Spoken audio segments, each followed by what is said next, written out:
Welcome back, ladies and gentlemen. I hope you had a very nice coffee and you enjoyed the morning session as much as we did.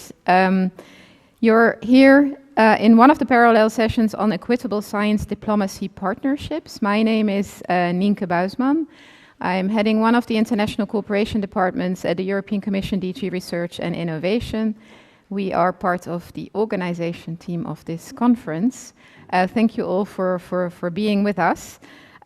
We have actually already heard quite a lot, including this morning, about equitable partnerships, about working across the world together. And science diplomacy strategies have not only evolved in the EU over the last period, but actually everywhere in the world, also in Asia, in Africa, and in Latin America. And what we're going to do in this session today is to explore how all can actually benefit from these partnerships, even in this very turbulent world that we're living in right now, because what we also heard already, we really need to work together to find solutions to global challenges. So how best to do this? I'm very happy to have with me a very good panel for this session. So let me just explain to you a little bit how we are going to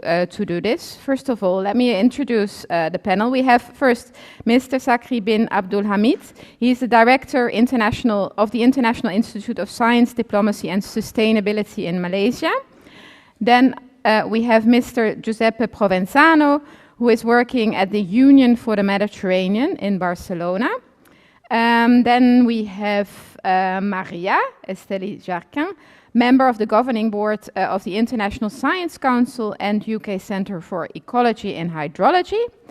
Then we have Mr. Muhammad Adel, a diplomat.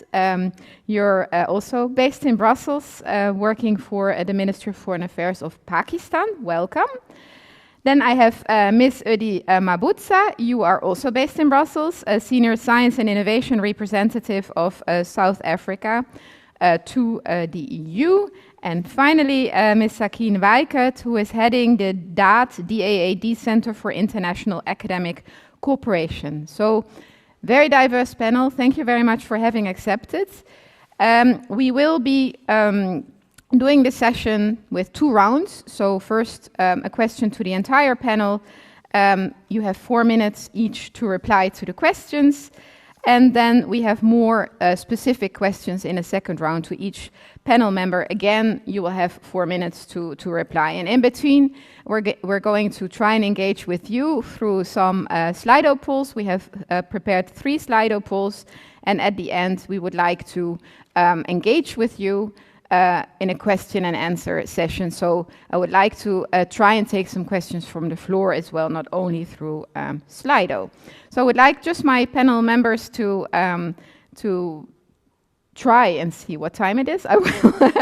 I will also remind you of the timing so that we really also have time to interact with the audience. But let us start with a Slido poll. There is the QR code on the screen, which you will be using for the poll as well as for the Q&A session. And the first question that we would like to know from you is, where are you from? Europe, Americas, Africa, or Asia Pacific?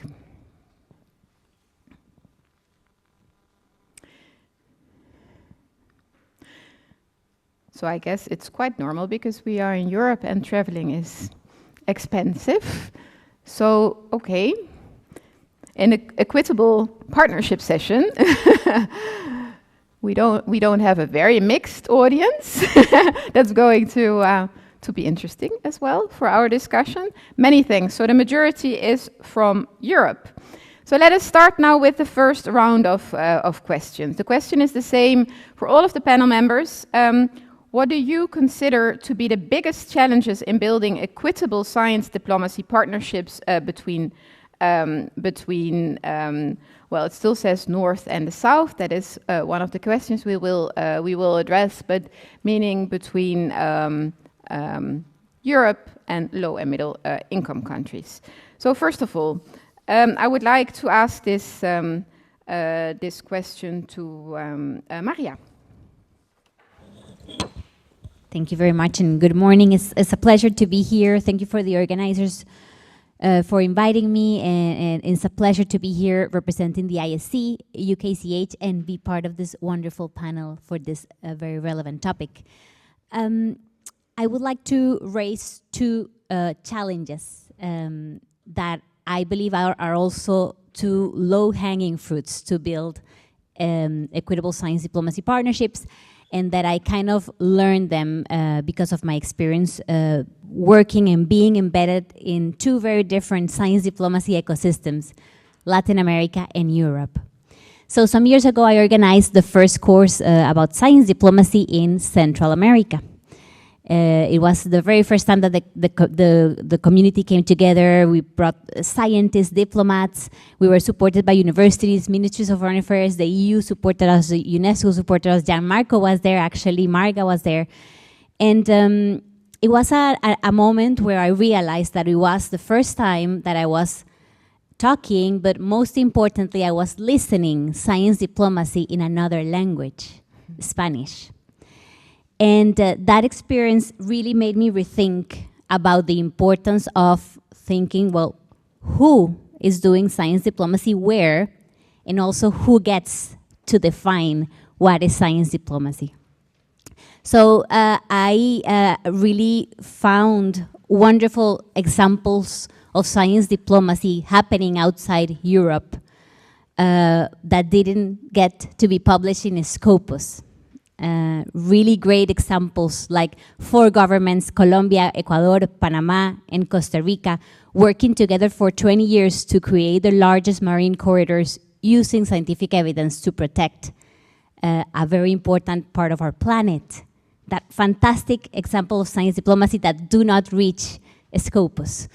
So really, the first big challenge to me is like in this field, we really need to ask our scholars and ourselves practitioners to not only look at who publishes and who funds science diplomacy, because then we would be perpetuating the inequality that we have criticized so much in science.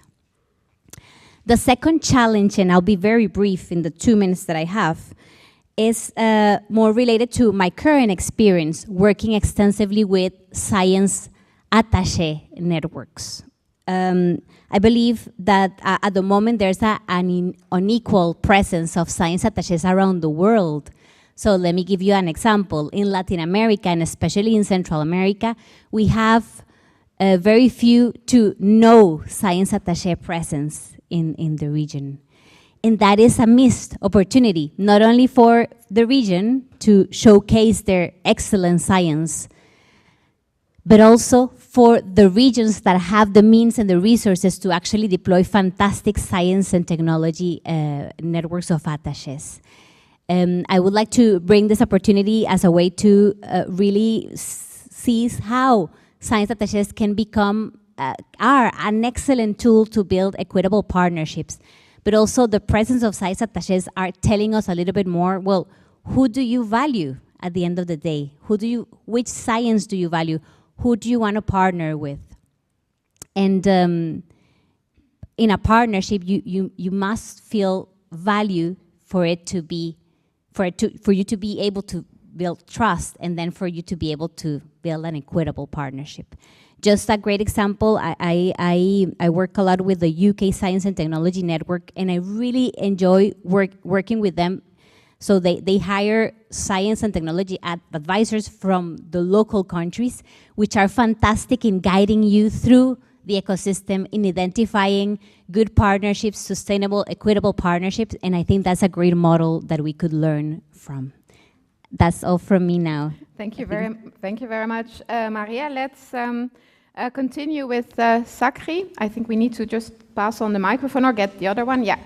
Okay. So same question to you. What are the biggest challenges? Thank you, Madam Chair. 2 things at the outset. One is to register my gratitude to the European Union for hosting this. And it's not unusual to have many Europeans here compared to others from the rest of the world. This is also a testimony to the EU playing a leading role in the discussions. Secondly, I think I'm one, if not the oldest person in this room. The reason being, I've been inducted into the world of science diplomacy many, many years ago. To be exact, when I was a member of my country's negotiating team on the Convention on Biological Diversity, which was signed at the Earth Summit in 1992.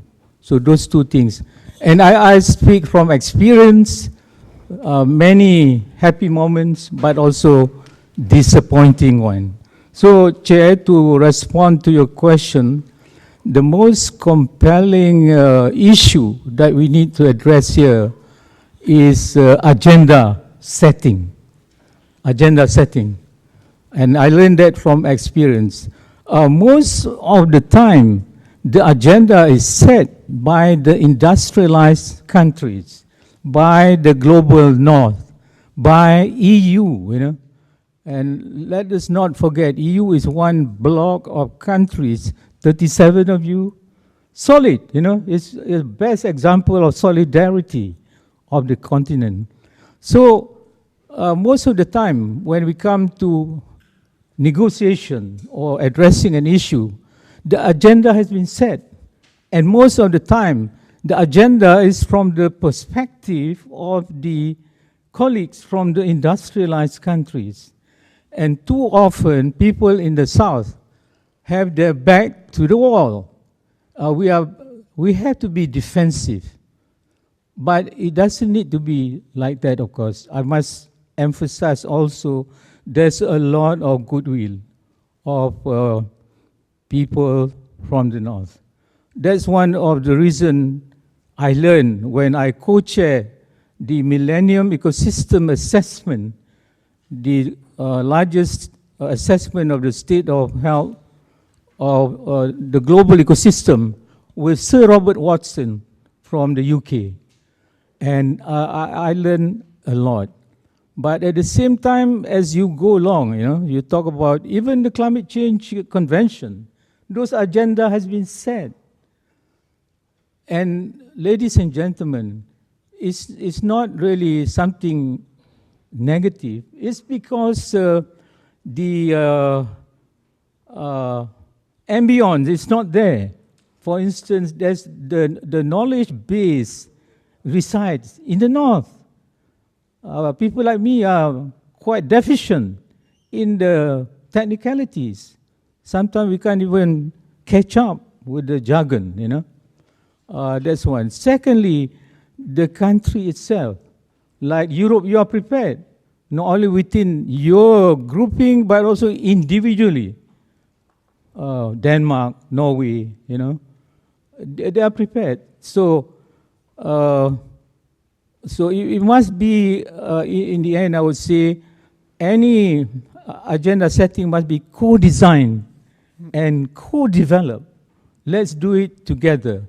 If there's inefficiencies, we'll find ways and means on how to do it. This is where capacity building comes in. This is where a training session that the EU is so good in, and others, you know, are really appreciative of the developing countries. And the other one is the human resource itself. When we come to negotiation, the US delegation would have about 30 delegates. And if the 30 delegates couldn't respond to an issue, they'll say, Mr. Chair, I want to refer to Washington. They do. Just like the Japanese, I want to refer to Tokyo. But people like me, at one time, there's only my head of delegation, I'm the technical advisor, and two others. We can't say we're going to check with Kuala Lumpur. There's no one there. So we have to make do, you know. So again, I say agenda setting. And it doesn't have to be negative, but let's do it together. Finally, do I have 1 more minute? Maybe because time is running. Let's give the others opportunity also to come in. You will have the microphone. I'll stop later. Thank you very much, Zakri. Let's move to Eudy. So we are remaining in the challenges part as this part of the panel. Eudy. Thank you very much for the invitation and for the inclusion to be part of this panel. And as starting off for the first Slido that was put out, the representation then of Africa. So to start off with the science attaché component, I am a science attaché and I am the only African female science attaché from the continent based in Brussels. So that tells you enough what the systematic challenges remain. And some of the inputs that I make come from very practical experiences that I've also had here in being in the posting for the past 4 years. There's still very systematic, asymmetrical power challenges that we have in the relationship between Europe and Africa, and in which basically puts the barriers for an equitable partnership. And there's still very much a sense of there's a lack of decolonization, which is one of the key areas that we are faced and challenged with. By putting practical examples to that is that we have developed what we call a co-developed AU-EU innovation agenda. At a policy level, it's in sync. We hear each other, we understand each other, but in the practical level, it's not in sync. And the practical part is that you have researchers from the continent expected to perform in this elitist, excellent platform of funding that is the largest global pot of funds for research in the world, but they're excluded still. And this exclusion draws us to come back to think about how do we then look at ways in which we create this equitable partnership. What is it that Europe needs to look into to change the ways in which they do business? For African researchers to be considered also to be part of the global agenda, there's a need for deep diving of introspection from the policy level itself.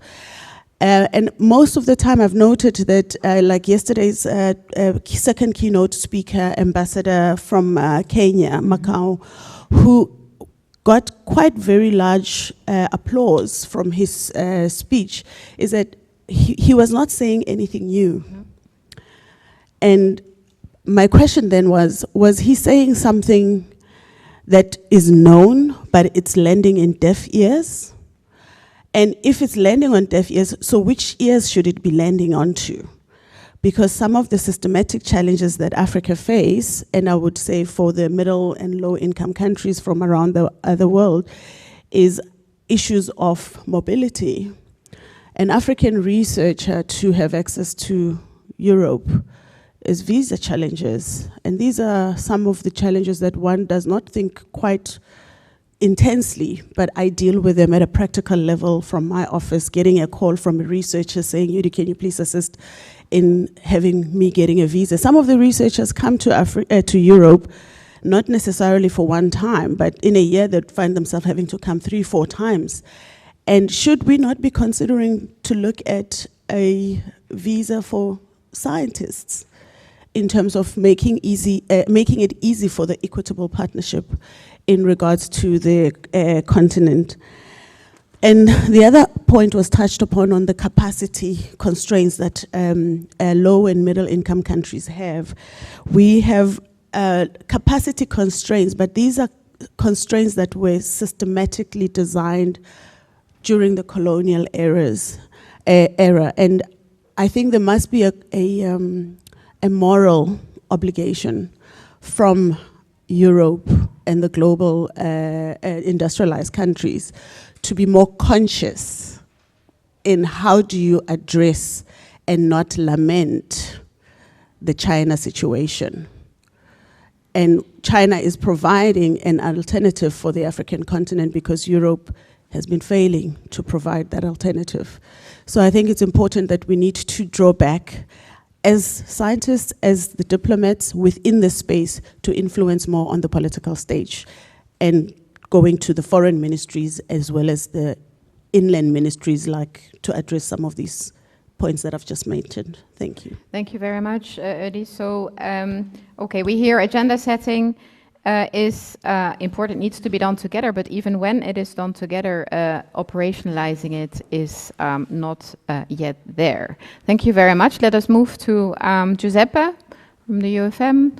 Can you also address this question on what is the biggest challenge in building equitable partnerships? From your perspective, please. Thank you.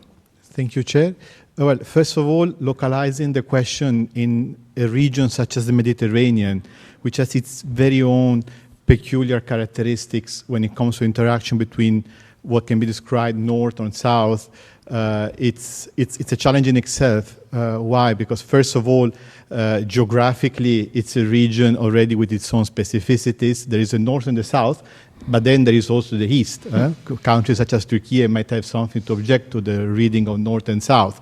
So already in its history, it's also the interface between three different continents, each one bringing different cultures, histories, and different sharing of resources. So to say, you have in the north, of course, the European Union, which is the most integrated zone in the world, whereas we have connection between the north and the south, which is quite lacking in terms of interconnection between each other. Then we have also a rich history which connects us in the sense of knowledge sharing. Architecture, agriculture, historical has been quite well connected, with sometimes history of knowledge being a bit unthinkable by today's standards. No? So philosophy, Greek philosophy got back in Europe thanks to Arab translation. So we are neighbors. We have our own history. We know each other since thousands of years. So when it comes to defining what are the main challenges, we need to consider the specificities. We identified three main challenges, and I would also like to steal a page from our previous esteemed panelists in agenda settings, meaning that there is the issue who owns the agenda. In the Mediterranean, one of the innovations which has brought forward by the Union for the Mediterranean has been specifically the idea of co-owning the agenda, co-deciding together. So embedded in our DNA, we have, of course, a northern co-presidency, which is the European Commission, but we also have a southern co-presidency, which is Jordan currently, which means that every time we sit in meetings about research and innovation, the agenda is being co-decided. Then there is the idea about consensus in agenda settings. We were able to bring forward a research and innovation ministerial conference with 3 topics on research and innovation, which have been commonly accepted by the 43 member states. So the idea of co-owning the agenda is the main challenge that needs to be overcome. The second challenge is, of course, about agency. So we need to have participation from all parts of the region equitable in a certain sense. For instance, access to research infrastructures is a big one. Infrastructures are not evenly situated in our region, so perhaps some efforts in ensuring that there is openness to this infrastructure is a big one. The other one being, of course, visa policies for researchers, for scientists, for professors, and I would even say for students. If there are such blockages, then there is not a real cooperation. And the third point, which I believe is quite crucial, is action. We need to have not only our agendas, we need to put our wallet, our instruments where our mouth is.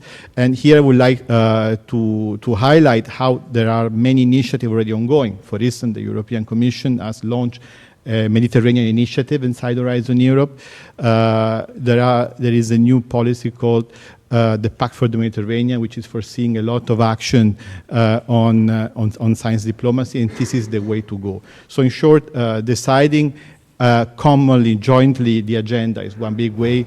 Giving agency to people from all parts of the region and working on it are the three challenges. Many thanks, Giuseppe. The panel is converging a little bit on the need to set the agenda together, and there are great examples of implementation, but still we are not there yet. Sakine, the floor is yours. From your perspective, what challenges do you see in developing equitable partnerships? Thank you very much. I'm looking forward to this exchange. I saw we have a gender imbalance. We were asked to position us the way we wish, and there is a divide on that panel. Well, equitable partnership requires shared accountability and shared ownership. That has been said, that statement has been made, and I would agree. It's easy to say it, but it's not so easy to implement that in practice. And well, we also started with asking questions of perspective, of language. How do you shape things? Maybe I can bring this anecdote to the room that our panel used to have another title in the draft referring to Global North and Global South, and we were all asking to change it into Equitable Science Diplomacy Partnerships, because, I mean, it's easier if you use this large overgeneralized categories, but very often they overlook the diverse realities. We already have emerging global actors and shifting alliances that also further challenge these labels. So that is maybe my first point. That we need to look at the way we speak about things. Maybe I can also say that I'm speaking for DAAD, the largest funding organization worldwide. This is even in discourse within our institution. We've used to have, for example, a great program. It was called Leadership for Africa. So precisely my unit brought it up on the table to have a dialogue on how do we name our programs. And this is also perspective which was seen in this label. So, well, what we face is persistent power asymmetries, and they are rooted in historical and structural inequalities, and they still shape internationalization. We have imbalances in mobility, you said it, in knowledge flows, and concerns over brain drain. We stimulate brain circulation, multidirectional, but it's not always achieved. It's not so easy. I think what is often a challenge is different expectations among project partners. And therefore, we need to have a very pragmatic, open and transparent dialogue before we start to establish the cooperation to be successful. So, yeah, we have divergent expectations regarding values, interests, modes of cooperation, and all this can actually trigger concerns about exclusion, about discrimination, concerns about perhaps over-securitization or whatever. So maybe I will quickly mention DAAD's position paper on cooperation with China. I was, before I went to the headquarters in Germany, I was actually running our Shanghai office during the whole pandemic. So that is maybe the unique selling point of DAAD. We have worldwide regional offices, the one in Beijing, the one in Cairo being among the oldest, existing for like 30, 35 years. And we have our worldwide lecturers. So people working in our organization have actually spent a substantial amount of time in a variety of countries. And we accumulate this regional expertise on worldwide higher education systems. And we combine them with what's the new challenges nowadays due to all these geopolitical shifts. And in our China paper, we wrote about, and that is the stance I like, a realistic, a pragmatic approach, a balanced approach based on 3 principles. It should be interest-oriented, risk-reflexive, and based on competence. And I think that counts just for any kind of cooperation nowadays. Then the third point I will quickly touch upon, and that's maybe also a self-critique on ourselves as a funding, research funding organization. We do still have inflexible funding schemes. They often fail to address actual needs, and a distinct contribution of all partners. That is not due on us, but we have our funding ministries and they have their regulations. So the way we can carry out programs, we are limited in that, but maybe I can touch upon this later. And the fourth very quick point is the money. That's also a current challenge, that funding for cooperation is globally under scrutiny. We even see that in general, facts, education, research, due to the rise of populist regimes is also under scrutiny. So we actually need, by the European Union, but also by the respective countries themselves, more investment in international academic cooperation. Thank you very much, Sakine. So you're pointing to the importance of the language that we are using and dialogues at the same time. Let me now turn to Abdul. You're the last panel member to address the question of challenge. What would you like to share with us? First of all, thank you to the organizers, to the Danish presidency, and to the European Commission in particular. Having been in Brussels, I've had experience firsthand the wonderful cooperation extended by the Commission, especially DG RTD, and also thank you to my fellow members of the panel to contributing very enrichingly. One of the great pleasures of attending science diplomacy conferences is the diversity that's there, the ideas. So in a way, we are already addressing a lot of the challenges. So I both have a scientific and a diplomatic background. I am a biotechnologist and a practicing diplomat, so that makes me a science diplomat. And in a very unique position, because as a scientist, I'm an optimist, but as a diplomat, I have to be pragmatic. So I'll try to phrase the challenges in that part. So as we go deeper in the framing of science diplomacy, it's like the movie Inception. The deeper you go into the dreams, the more instability you're going to explore in those areas. So the first thing is to importantly acknowledge that the asymmetry exists. Is something I see in the audience. My fellow colleague Andre has mentioned in his paper on ocean science diplomacy, where he talks about the need to acknowledge that the power dynamics exists. So when you're labeling a problem, then you find solutions towards this. So the deeper you go into science and science diplomacy, the problems and the challenges of science and diplomacy individually would become the challenges of science diplomacy.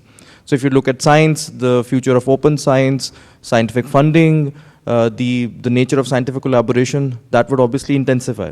And on the diplomatic front, we see that there is fragmentation in multilateralism for the rules-based order. So those challenges would automatically apply to science diplomacy. And furthermore, as the typology of science diplomacy is evolving, it means different to different stakeholders. And we see that now there is a more hardened approach. The romantic era, as Tim Flink phrases it, it's over. So there's a need to acknowledge that there would be different phrasing towards it. My own understanding is that essentially science diplomacy is a platform where we are all crowding it in the form of research actors, in the form of diplomats, in the form of various sectors, and they'll all add different utility or values to it. So the challenge would be, how do you connect the silos? So I've seen firsthand, so I've attended the negotiations related to the Biological Weapons Convention. Professor Zakri was talking about the Convention on Biodiversity. I can tell you firsthand, there is no cross-dialogue mechanism that is happening between those treaties. So obviously that becomes a challenge when we talk about the fact that science diplomacy is there to address silos, and those silos are still prevailing. So we need to find where we can, work towards interoperability between regimes. And that's where the equitable partnerships comes in, because you'll identify that there are networks that are working on the same issue, but they're not working on those challenges together. And that's where, even before agenda setting, it's really about, who's getting to contribute to the agenda. Because many of these partnerships, it's the donor or the dominant partner that gets to dictate the TORs or the terms. So it has to be looked at how or what kind of impact that needs to be created. Because essentially, as the idea with the equitable partnership is that you diffuse the boundary of a global south or north or whatever orientation you want to adopt in. So essentially, the challenges have to be looked at A, the symbology of it, and B, the processes at the scientific level and also at the diplomatic level. That you have the United Nations, you have got these multilateral institutions. What are the areas that these multilateral institutions are going to go towards? And while they are being challenged, how can science diplomacy play a role? Especially when science diplomacy is being interpreted differently. We see narratives like technopoles, soft power being, paving way towards how technology can be leveraged for power. So power over power with dynamic comes in. So those approaches are essentially the challenge. And then there is also the same critique that applied to the industrial revolution would also apply towards science diplomacy as well. That, you know, we have these common goals, we had the MDGs, now we have the SDGs. So we have the good language, and that's what I felt as a diplomat in many of the negotiations. We come up with very, very good language. We are very good at that. But where does that language translate into? And if it's not translating, perhaps the problem is not with coming up with good language, it's with identifying the right partners, having the right voice.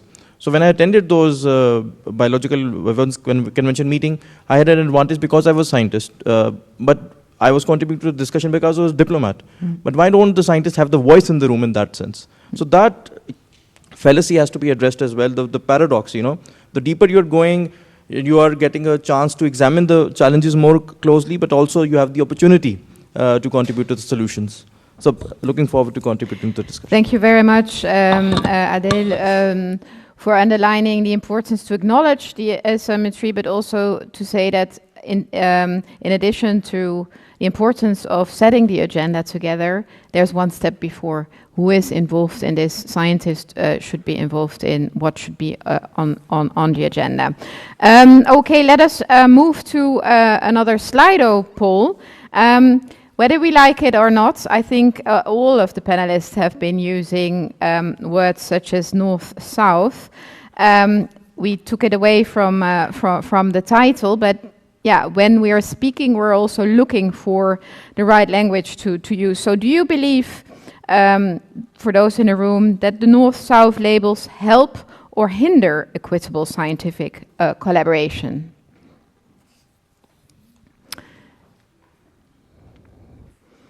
Okay, so for the moment, well, it's very balanced for the time. Well, it's changing again. So 60% more or less, 50% says it hinders equitable scientific collaboration, and the other, there's quite a large part also undecisive, it seems. Not sure, it depends. Between 40 and 50%. But no one thinks it actually helps. Okay. So let's try not to use it at all in our discussion. Okay, I know you all have a lot to say, but unfortunately we don't have the entire afternoon. And now I have individual questions to all of you. So I would really ask you to maybe be even shorter than 4 minutes, please, because if we want to take some questions from the audience that are already coming in, we will need to take a little time for this. So let me start with you, Giuseppe. The Union for the Mediterranean, you already explained that to us, combines countries with difficult relationships. Which role can science diplomacy play in the Mediterranean context, and how do you deal with the asymmetries between countries? Well, it's actually a lifesaver because it's true that we are talking about 43 member states which are so varied. I mean, we start from Mauritania, we go all the way through Finland, which can imply that there is quite different interests and diverging interests. Let's also acknowledge there are countries that don't have the easiest relationship among themselves. But when it comes to science, what we discovered is that this lowers the tension and this brings a neutral and useful common language that we can use. Perhaps the testament to this is that the Euromed process, the Barcelona process, started in 1995. Now it seems like a geological era ago. Well, since 1995, we were able to meet between representatives of the Ministry of Research 31 times. There was never a gap in where it was impossible for some representatives to meet, even during the most challenging time. This shows that perhaps when science diplomacy can offer a light or a common language, a space, a table, even during the most conflictual times. And when there is a surplus of goodwill, then good things can materialize. For instance, we were able to launch in this ecosystem the Prima initiatives, which is working on agri-food systems, and as in equal footing countries from the north and the south working on research and innovation. More simply, and I will be brief, is that in all of our sectors of dialogue, science offer a neutral way of engaging with each other. The clearest example is climate change. Climate change does not look at borders in the Mediterranean region.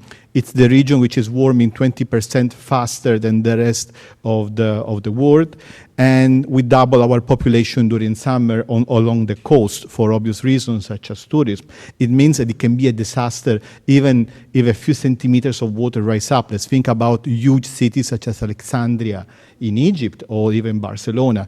There is a common space for working, and through scientific cooperation, we have been supporting for quite some years the report of the MEDEC group. Is some sort of Mediterranean IPCC report with 600 of researchers working together from 35 countries in trying to get together the regional impact of climate change in our region, delivering reports also to policymakers. So as you can see, it's some sort of secret sauce, science diplomacy, even if it has not been called science diplomacy for many years in Mediterranean cooperation, and this helps us to work together in concrete topics.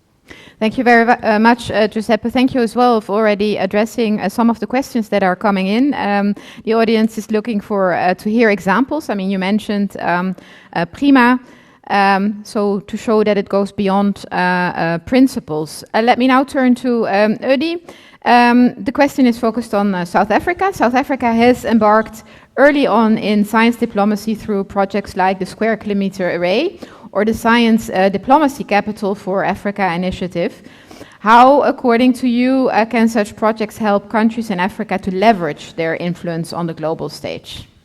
Thank you for that very insightful question, and I think it will probably answer some of the questions that have been put on Slido as an example of equitable partnership.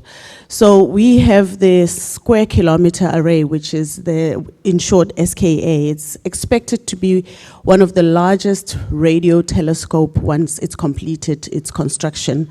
It will be the largest radio telescope in the world. And it's a consortium of different countries that are partners in it. But interesting to note, it was born from the European research infrastructures. And it has now grown into an intergovernmental organization. So South Africa hosts 75% of that infrastructure, and the other 25% is hosted in Australia. Our bidding proposal for us to host this infrastructure was that it would anchor also other 8 African countries. And with that is to try and capacitate the indigenous knowledge, technical knowledge that is from the African continent, so that we address the issue of capacity that we don't have. But it's also to attract foreign direct investment directly into South Africa, but also into the continent, so that we develop our own research infrastructures that will attract excellent researchers and scientists to come and do research in the continent. The other example of the Science Diplomacy Capital, it is an initiative, or rather a platform, that is hubbed in our capital city, which is, people know it as Pretoria, but the formal name of Pretoria is Tshwane. And that the city hubs over 100 diplomatic missions in that one space. And we say we need to use that as a platform to influence the scientific dialogue with global partners. So these are 2 powerful instruments from the continent, which we want to use for leveraging Africa's influence within the global stage. It's a way in which we are saying we're taking ownership, and we're looking for ways in which we can address some of our systematic challenges. But we're still looking for very strong collaboration globally. And we would wish for more of such large research infrastructures to be hubbed into the continent, connecting with the fact that the EU is looking for the critical raw materials from the continent. And we are saying, let's look into other research infrastructures that talk to addressing EU's challenges And the EU's challenges are not just solely for EU. And the reason the EU is looking for the critical raw materials is for the green transition. The green transition is not just about the North. It's actually about everyone globally. I always make this example that we are all in this boat that has many holes. If we close one hole in the North, the boat is still going to sink. Thank you very much, Eudy. Also for the example that the audience is looking for, SKA, indeed, very known to me, but maybe not to all. And as well that, okay, it's interest-driven, and we need to find where the interests converge, and that this is done in an equitable way. Let me now move to Adil. Pakistan has been investing a lot in science diplomacy. You referred to it already in recent years. Not least thanks to your own effort, I know. Why is Pakistan doing this, and what do you want to achieve? It's a great and existential question. So we come from, Pakistan essentially is like other countries of the world, is a prisoner of geography. We've got a fascinating neighborhood. And of late, we're in the top 10 climate vulnerable countries, but we are not even in the most 10 emitters. So there's a lot of science-based issues, and there's a lot of history to my country about science. The International Center for Theoretical Physics in Trieste was founded by Dr. Abdul, and then Pakistan hosts 3 intergovernmental scientific organizations. First is the OIC, Organization of Islamic Cooperation Standing Committee on Science and Technology, which caters to 57 OIC member states.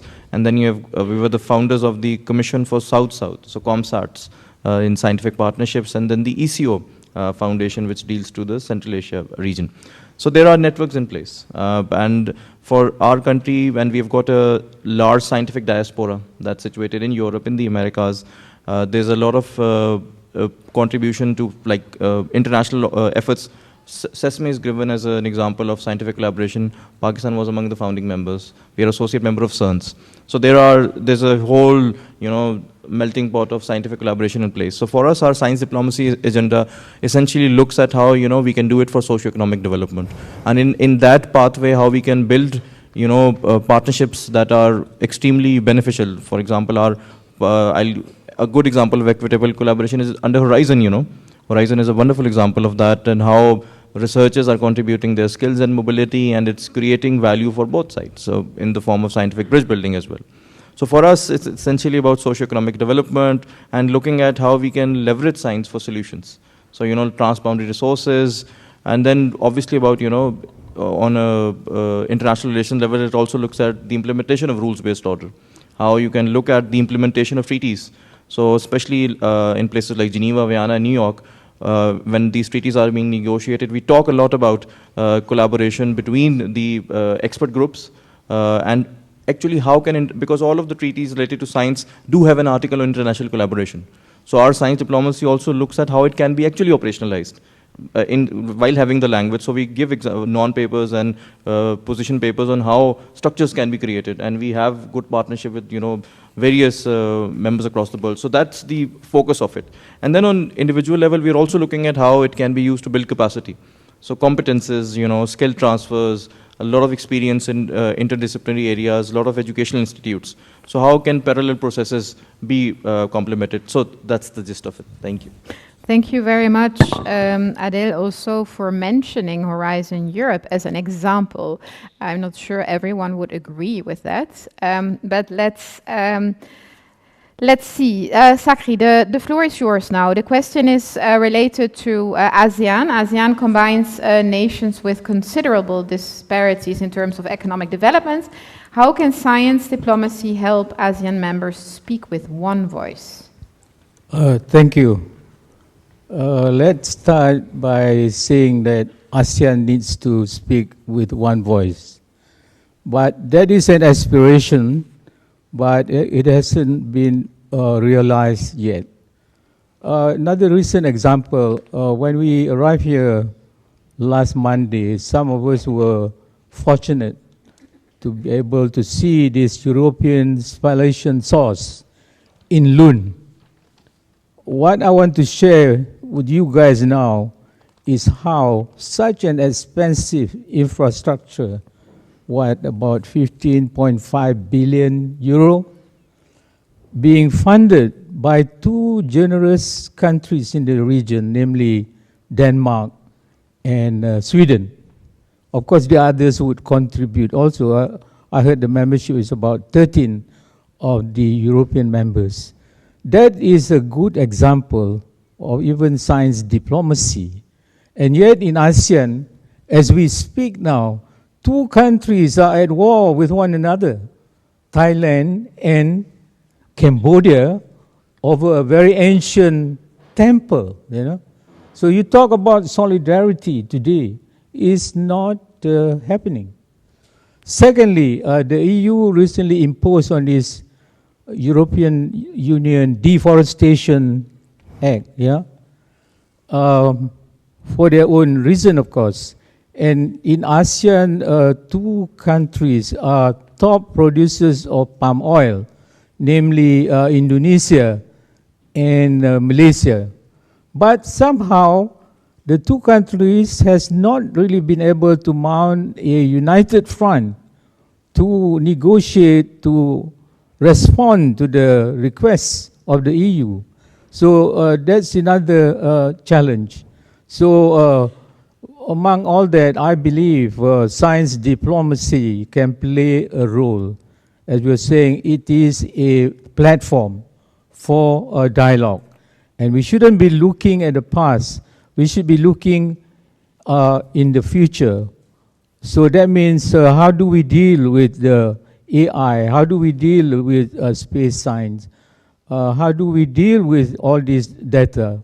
So countries in the region, of course, ranging from a highly wealthy country like Singapore, one of the richest country in the world, to some of the least developed, they shouldn't be saying, I have this, I have that. In fact, through science diplomacy, they should develop ways and means how the new advances and also the global challenges could be worked on in a united front.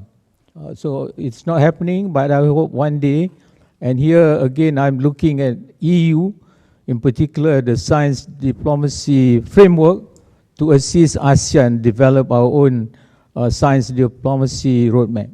Thank you. Thank you very much. So science diplomacy also as a way for ASEAN to speak with one voice. Let me turn to Maria now. The question is quite long. I mean, you have been working in scientific institutions and networks across both high-income and middle-income countries, so from Latin America to Europe. What are some of the key differences that you have observed between these two ecosystems, and what essential insights do they need to understand each other? Yes, well, 12:16. I'm just gonna time myself. So one key difference that I noticed between both regions is the role that science plays in society.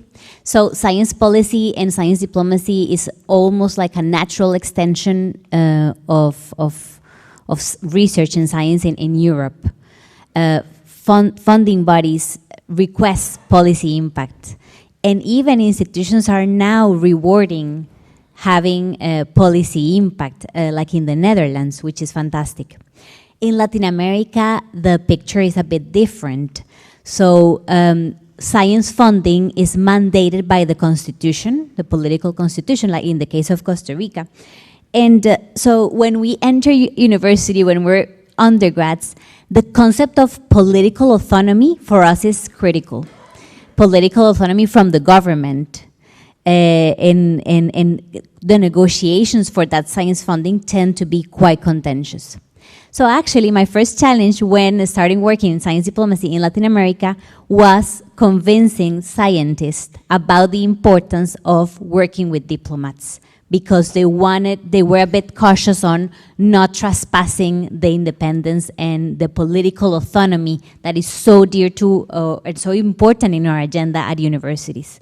So in this difference, we had to start building trust between science and diplomats to start the agenda. And I think the setting, the mindset is completely different in Europe. In Europe, is very, I can see it's very normal to work with the government, it's very normal to work with the foreign ministries. And so that's a substantial difference.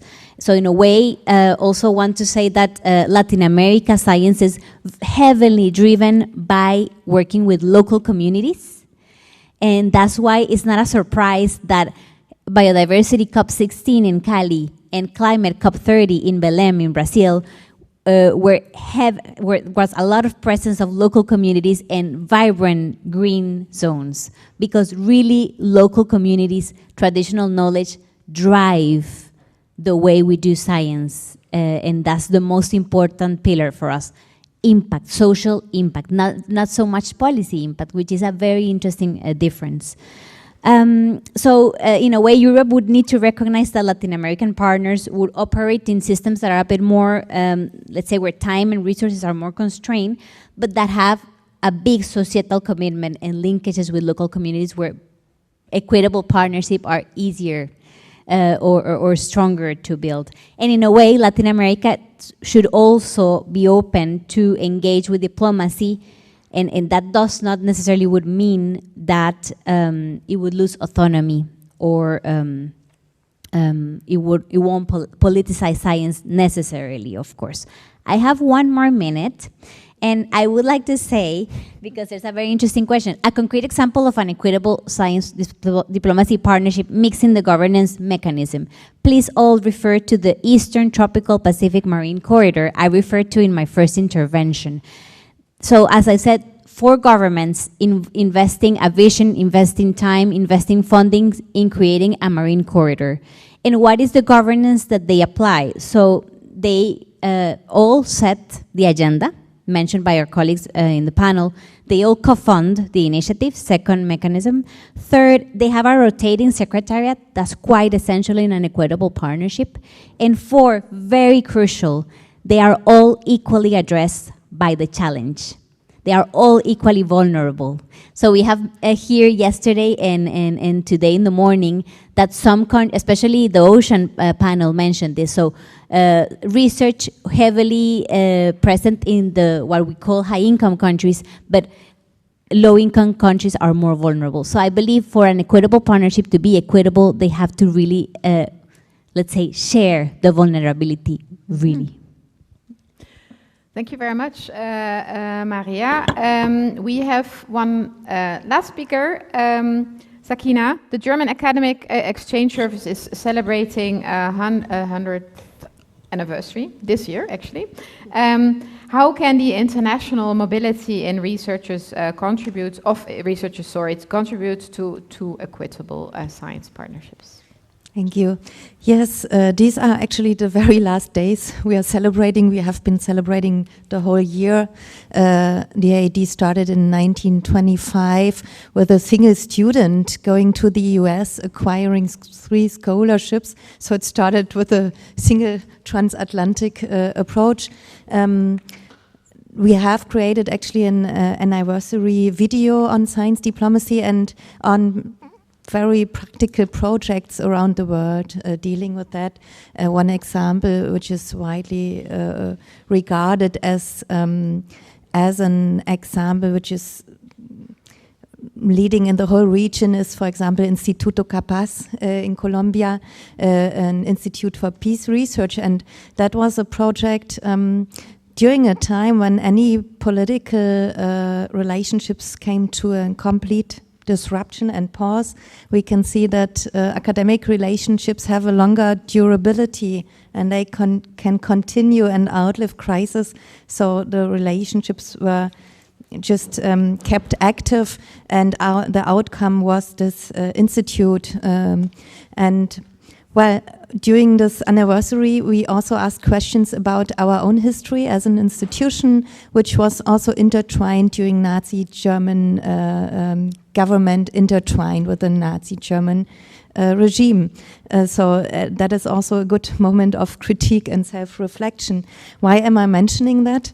Our shared history is complex. Our present is interconnected, and our future will be shaped by how we choose to work together. today. And we've heard the examples. The boat was a very striking example that our global challenges we face, climate change, being prepared for pandemics, global governance, technological transformation, these challenges do not respect borders. So it isn't a matter of choice, but a matter of mutual interest to diversify our portfolio of cooperation and to work together on these questions. And this is relevant for us as DAAD. We facilitate the redefinition of relationships, co-creation of new knowledge. I have been mentioning that we also kind of use this as a moment of self-critique. Let's put it that way. We are an intermediary body between our member universities, but also the government. And we have learned from and adapted in our programs in light of discussions of equitable partnerships, how we can also implement that better. And maybe I mention one program, for example, it's called DEARS. It's the dialogue, I have to check it up, Dialogue on Innovative Higher Education Strategies. I've recently met an alumna also from Latin America. She was there in the Female Leadership Program.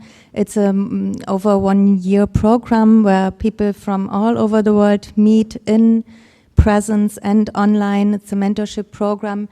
And for her university, she started this. She's in a leading role in her university, and 5 years later, they have 15 female alumni of this program. So you can see this multiplication effect. And just to mention a last thing, because that is probably a shared experience we all have, which can be basically summed up with mobility matters. It's more than travel, it's intellectual exposure, it's cultural humility, it's human connection. If you are a researcher or you're working in academic relations, political relations, it's pretty obvious that when you are, for example, a researcher from Sub-Sahara Africa, you come to Germany, to the Netherlands, to France, or it's vice versa, then you will come out with a changed perspective. And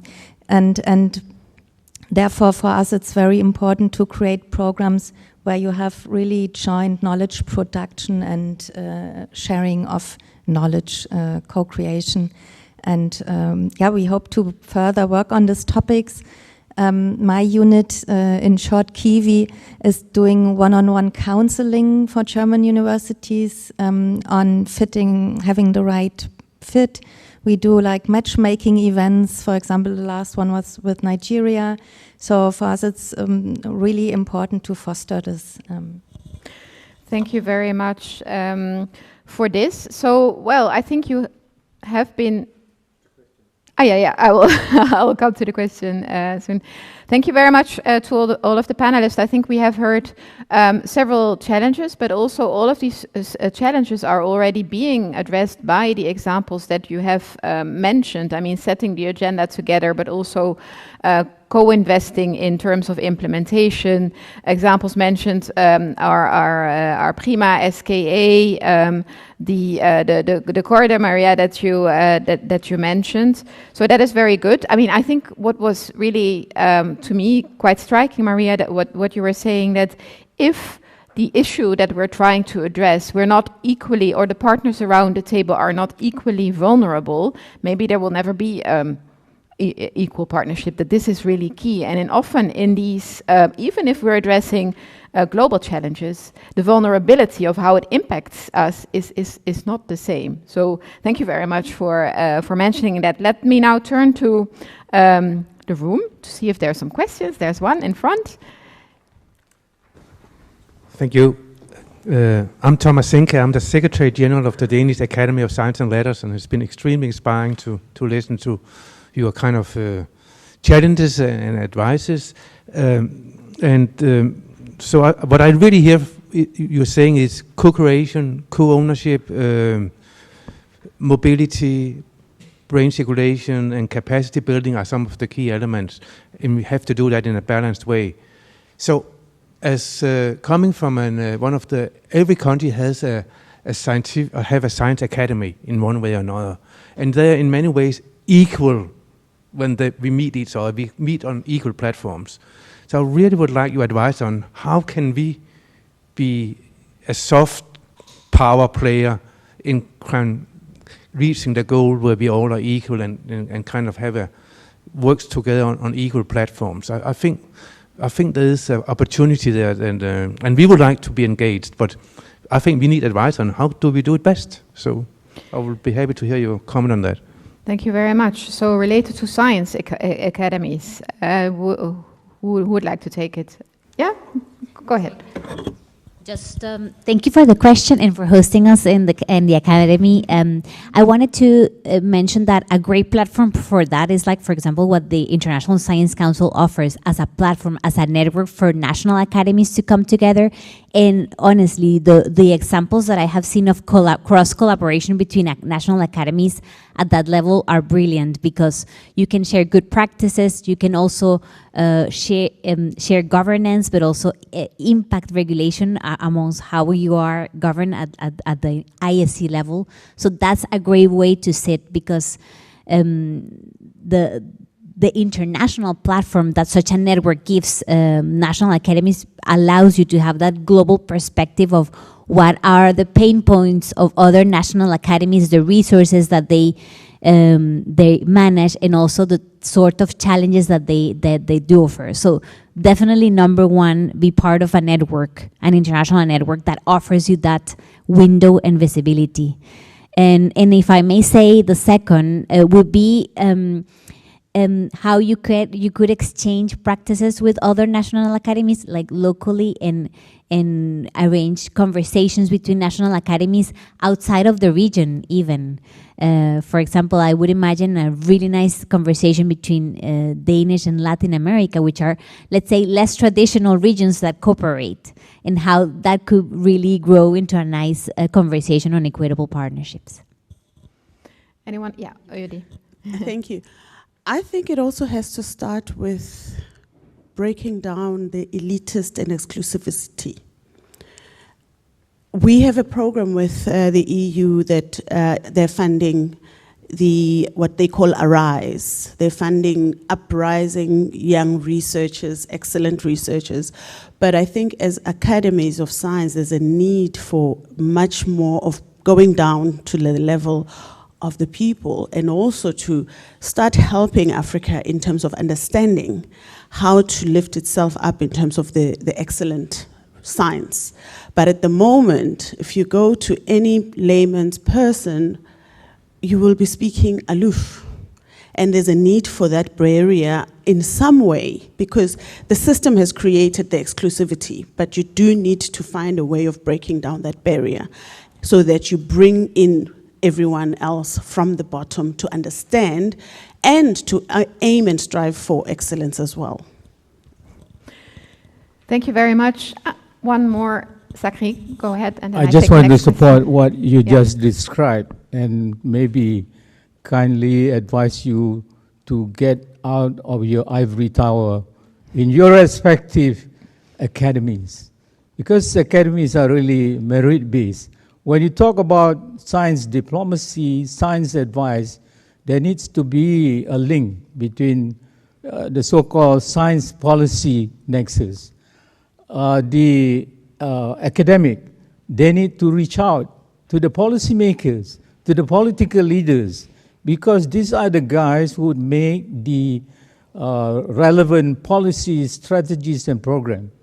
So if you just hang around in your academies, and there are many of that nature, at least in our part of the world, you're less relevant. How do you rise to the challenges, global challenges that we're having, you know? Thank you. Thank you very much. Let's take a second question. Yeah, thank you very much for the very insightful panel. I'm Gina Petrovic. I'm working at the German Space Agency, And I'm a member of our delegation to the UN committee that is dealing with the peaceful uses of outer space. So I'm a bit between the two worlds of science and diplomacy as well. And of course, having the connection to space, I was happy to hear about SKAO being mentioned. And there I'm interested not only because we nationally try to expand our partnerships beyond the traditional partners that we had into the emerging regions as well, but also at this UN committee at Corpus, we discussed this year a proposal that had the objective to share the benefits of space activities better with developing countries and emerging spacefaring nations. And our delegation very much supported that proposal and helped to bring it forward. But in that discussion, we exchanged on whether like knowledge sharing or technology transfer would be on the like same level, or I heard before that it would be useful also for you to have the infrastructure developed in your countries. So would it be rather helpful to have the knowledge sharing part so that you can build the infrastructure in your countries rather than having just technology transferred and to bring it from there? That would be interesting to hear. Thank you. Go ahead, Eudy. It can be co-developed. I think there's components where there is lack of capacity within the local situation, but then there is also the will. So in the context of South Africa, our government put money into building a precursor telescope. And the main issue was to show that we are also able, we don't have the money that stretches out, but Europe has some capability of the money that can stretch out, and it's there to help then to say, let's co-build the research infrastructure, because one of the biggest challenge that Europe will face is that there's a huge risk of losing out of an opportunity in this current moment, because Europe has historic ties to Africa.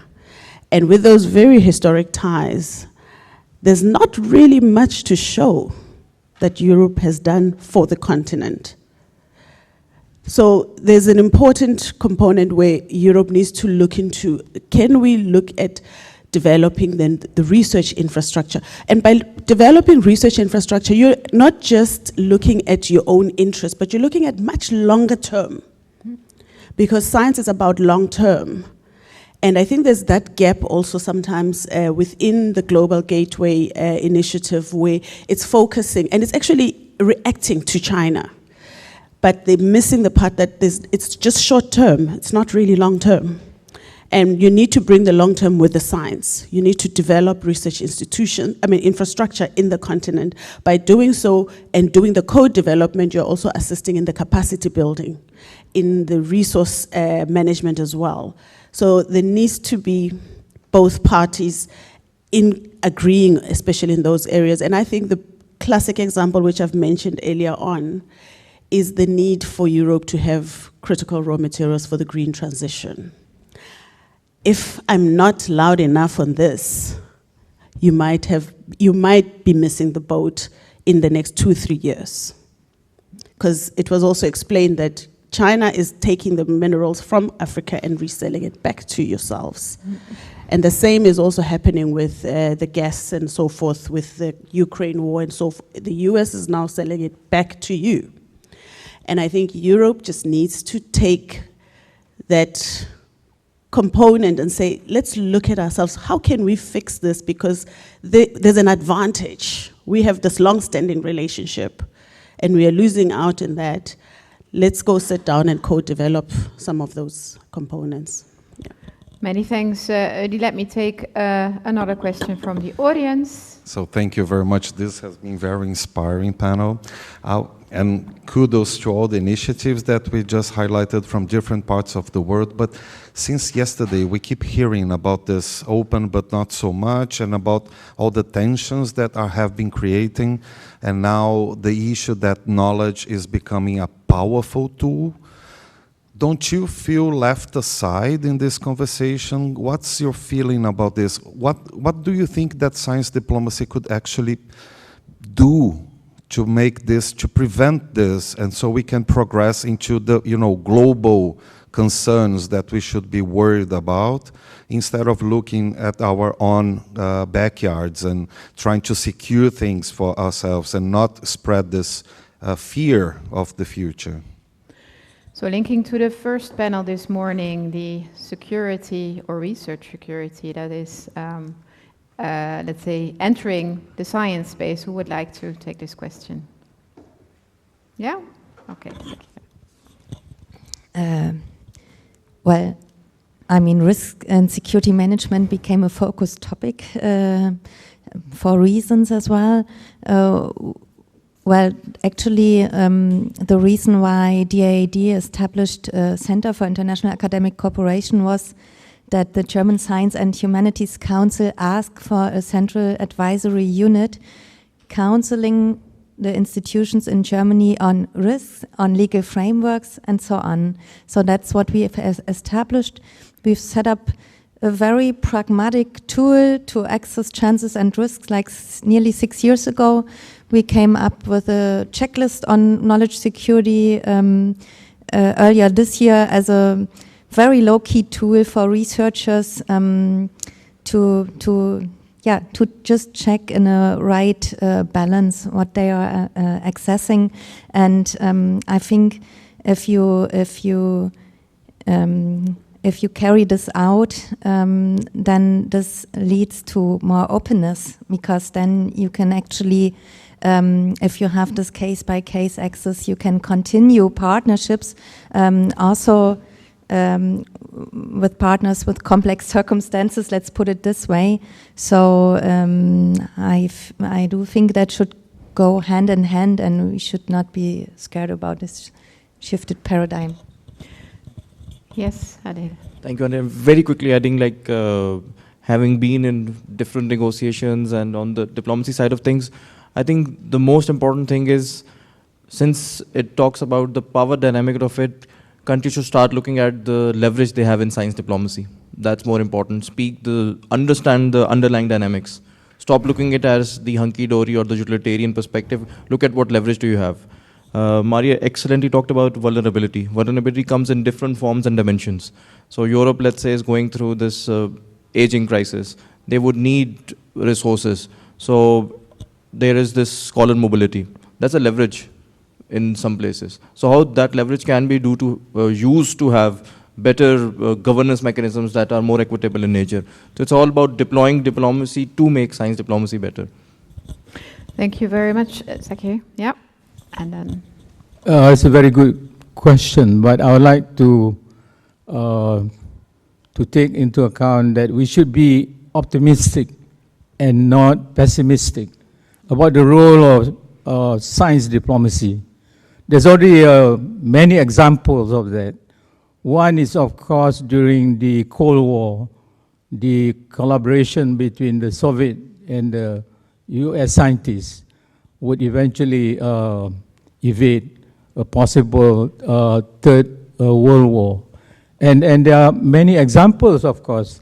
The multilateral system in the UN is one best example of science diplomacy. But what should be happening is living to the spirit of diplomacy, a spirit of friendship and constructive engagement, And I always believe there's more goodwill than otherwise in this world. Thank you. Thank you very much. I also wanted to say that a few weeks ago in Brussels, we organized a similar conference as this, but on research security. And a lot of partners around the world were there discussing indeed how can we address this together. We're faced with the same questions, and we're starting to speak not so much about as open as possible, as closed as necessary, but more about open and secure international cooperation, research and innovation. So let us now come to the end of this panel, but I still have, normally you were allowed to answer in 1 minute to the final question. So let's reduce that to, we have 3 minutes, so 30 seconds. So you have heard also already from the video in the opening from Commissioner Saeva that the European Commission is going to put forward a proposal for a European framework for science diplomacy. I can already tell you that equitable partnerships will be part of it. It's at least part of the proposal. Question to all of you, and then in a few seconds, please, what would be your wish for the European framework for science diplomacy in terms of fostering equitable science diplomacy partnerships? Maria? Yeah? Okay, sorry. I didn't want to destabilize you. It's okay. I do have a wish, and I was very happy with that Slido, because we rethink the narrative. We often refer and use the expression Global South as a coherent block, and it is not. It actually flattens the richness and the diversity of the region that you're referring to. Please, if you're gonna refer to us, you can use a regional reference, you can use Latin America, you can use a country, or you can use, even if you feel comfortable, the income, high income or low income. So rethink the narrative. And I'm very happy to see that the equitable word is in the document, because what is not written doesn't exist and is blown away by the wind. So thank you very much for that. Thank you, Maria. Eudy? Thank you. My wish comes from a phrase by Maya Angelou. It says, "I come as one, but I stand as 10,000. And that symbolizes the 10,000 are the fallen ancestors that have, my ancestors that had fallen through injustices. And they are with me here today, as much as I'm alone coming from the continent. And they're saying science diplomacy is very interdependency. And we need to look away from the competition, but rather cooperative manner in which we need to have equitable partnerships as we go forward. And I wish that could be coming across much more strongly into the framework, where we look at a lot more cooperation versus the competitive mindset that tends to come forward a lot. Thank you. Thank you, Eudy. Sakine? I think it would be really helpful if it fosters co-creation, co-financing, and co-agenda setting. We need more flexible funding schemes.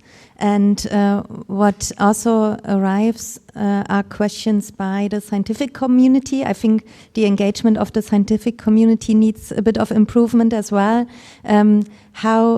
What does science diplomacy mean in practice? How does it affect a person at a university in their daily lives? I think it affects them a lot, but there we need more examples.